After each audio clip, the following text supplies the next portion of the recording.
Hello everyone, कैसे हैं आप लोगों का हमारे YouTube channel yes edu world में बहुत बहुत स्वागत है। दोस्तों, अगर आप सरकारी नौकरी करना चाहते हैं, परमानेंट गवर्नमेंट जॉब चाहते हैं, तो मैं आप लोगों के लिए एक और नई वैकेंसी की इंफॉर्मेशन लेकर के आया हूं। परमानेंट पोस्ट है और ये जॉब सेंट्रल गवर्नमेंट के अंतर्गत आती है। केंद्र सरकार के अंतर्गत ये नौकरी आती है। सिंगल एग्जाम के बेसिस पर इसमें सिलेक्शन होगा। आपको ओनली सिंगल रिटन टेस्ट देना है और आपका सिलेक्शन इसमें हो जाएगा। इसमें कुछ कैटेगरी के कैंडिडेट को फीस पे करनी है और कुछ कैटेगरी के कैंडिडेट को तो फीस भी नहीं पे करनी है। अब बात करते हैं ये वैकेंसी कहाँ पर निकली है, किसके द्वारा एडवर्टाइजमेंट जारी किया गया है। दोस्तों, ये जो वैकेंसी निकली है IMMT के अंतर्गत वैकेंसी निकली है। ये CSIR के अंतर्गत आता है। CSIR के बारे में आप लोग ऑलरेडी जानते होंगे, लेकिन IMMT के बारे में हो सकता है ज़्यादातर कैंडिडेट ना जानते हों। मैं बता देता हूं कि IMMT का फुल फॉर्म क्या होता है, पूरा नाम इसका क्या है। IIMT का फुल फॉर्म है institute of minerals and materials technology और CSIR का फुल फॉर्म है council of scientific and industrial research. CSIR केंद्र सरकार के अंतर्गत आता है और IMMT CSIR के अंतर्गत आता है। इसलिए आपकी नौकरी जो होगी वो सेंट्रल गवर्नमेंट के अंतर्गत होगी। एप्लीकेशन ऑलरेडी स्टार्ट हो चुका है। जो एप्लीकेशन की लास्ट डेट है 21 अप्रैल 2026 है। 21 अप्रैल 2026 तक आप इसमें ऑनलाइन मोड में अप्लाई कर सकते हैं। इस पेमेंट की भी लास्ट डेट 21 अप्रैल 2026 है। एग्जाम डेट के बारे में अभी इंफॉर्मेशन नहीं दी गई है। एग्जाम डेट के बारे में बाद में इंफॉर्मेशन दी जाएगी। अब बात करते हैं पोस्ट कौन सी है और उसके लिए आपके पास क्वालिफिकेशन क्या होना चाहिए। जो पोस्ट है MTS की पोस्ट है, मल्टीटास्किंग स्टाफ का पद है। इसके लिए कोई भी 10वीं पास अभ्यर्थी आवेदन कर सकता है। 10th पास कैंडिडेट इसके लिए अप्लाई कर सकता है। इसमें डिजायरेबल क्वालिफिकेशन 12th मांगा गया है, लेकिन अगर आप 12वीं नहीं पास हैं, ओनली 10वीं पास हैं, फिर भी आप आवेदन कर सकते हैं। सैलरी की बात करें तो पे लेवल 1 के अकॉर्डिंग आपको इसमें सैलरी मिलेगी। जो इनिशियल बेसिक पे है 18,000 रुपीज है। 18,000 रुपये इनिशियल बेसिक पे है। इसमें अदर अलाउंसेज भी जुड़ेंगे, अदर भत्ते भी जुड़ेंगे, तो आपकी सैलरी ज़्यादा हो जाएगी।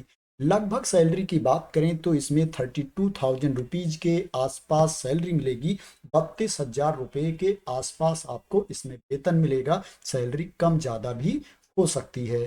अब बात करते हैं एज लिमिट की कि कितनी एज तक के कैंडिडेट इसमें अप्लाई कर सकते हैं। इसमें अप्लाई करने के लिए जो मिनिमम एज है 18 ईयर्स है।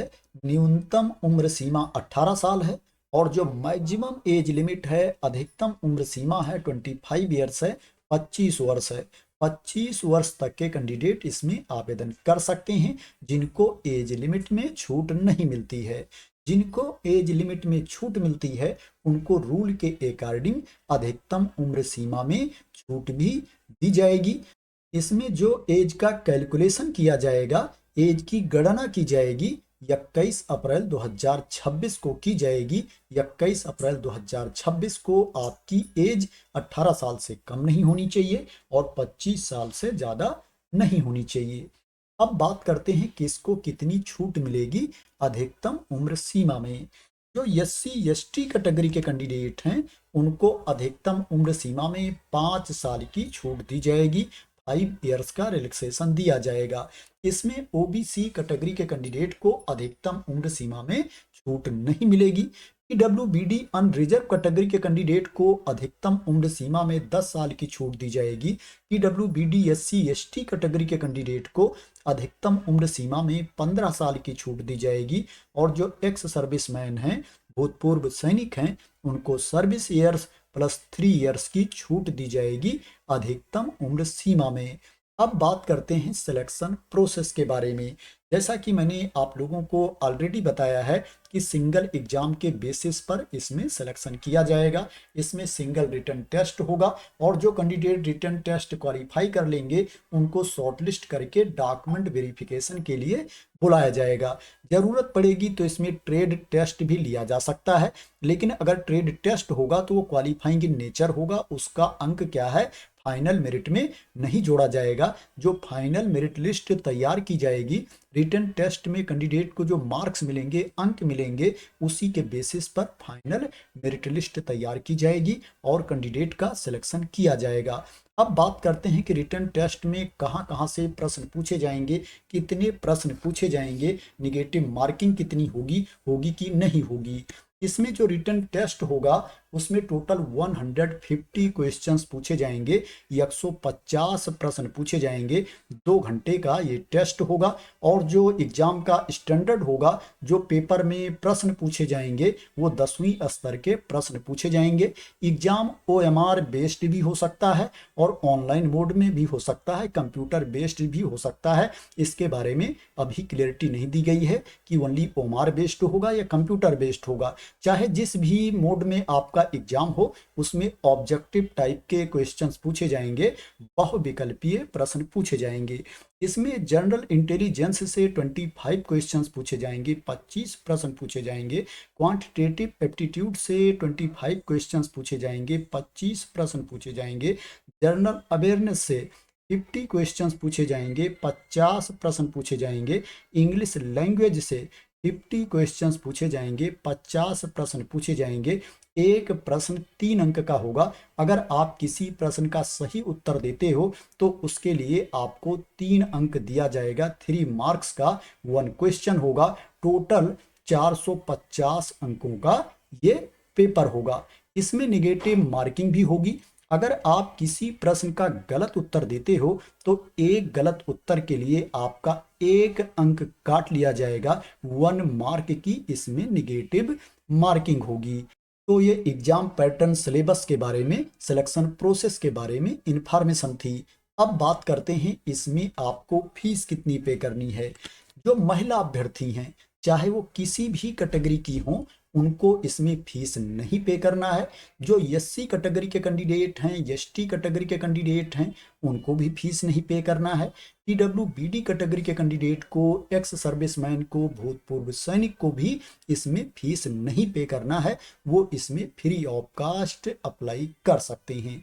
इसके अलावा जो कैंडिडेट हैं, मेल कैंडिडेट, पुरुष अभ्यर्थी, उनको 500 रुपीज फीस पे करना है, 500 रुपये फीस पे करना है। जो जनरल कैटेगरी के कैंडिडेट हैं, EWS कैटेगरी के कैंडिडेट हैं, OBC कैटेगरी के कैंडिडेट हैं, मेल कैंडिडेट, उनको 500 रुपीज फीस पे करना है। तो ये फीस के बारे में इंफॉर्मेशन थी। अब बात करते हैं इसमें आपको अप्लाई कैसे करना है, कहाँ पर जा करके आपको आवेदन करना है। दोस्तों, ये अप्लाई करने का लिंक है। इस लिंक को मैं अपने टेलीग्राम चैनल पर डाल दूंगा, वहां से आप लोग इस लिंक को कॉपी कर सकते हैं और किसी भी ब्राउजर में ओपन करके रजिस्ट्रेशन करके आप इसमें अप्लाई कर सकते हैं। पहले इसमें आपको रजिस्ट्रेशन करना पड़ेगा, उसके बाद लॉगिन करके अप्लाई करना पड़ेगा। अब बात करते हैं कि सिलेक्शन होने के बाद इसमें जॉब की लोकेशन क्या होगी, आपकी नौकरी कहाँ पर लगेगी। दोस्तों, अगर आपका सिलेक्शन इसमें हो जाता है तो जो आपके जॉब की लोकेशन होगी वो भुवनेश्वर, उड़ीसा होगी। आप कहीं के भी रहने वाले हैं, किसी भी राज्य के अभ्यर्थी हैं, इसमें आवेदन कर सकते हैं। लेकिन नौकरी लगने के बाद नौकरी करने के लिए आपको भुवनेश्वर, उड़ीसा जाना पड़ेगा। ये ऑफिशियल वेबसाइट है IMMT की। तो आशा करते हैं कि आपको इस वैकेंसी के बारे में क्लियरिटी मिल गई होगी। दोस्तों, अगर आपको इस वैकेंसी के बारे में क्लियरिटी मिल गई हो, इसी तरह की इंपॉर्टेंट अपडेट चाहते हैं, इंफॉर्मेशन चाहते हैं, वैकेंसी की न्यूज चाहते हैं, तो आप लोग मेरे इस यूट्यूब चैनल को सब्सक्राइब कर लेना, अगर अभी तक सब्सक्राइब ना किया हो। तो थैंक यू सो मच दोस्तों फॉर वॉचिंग।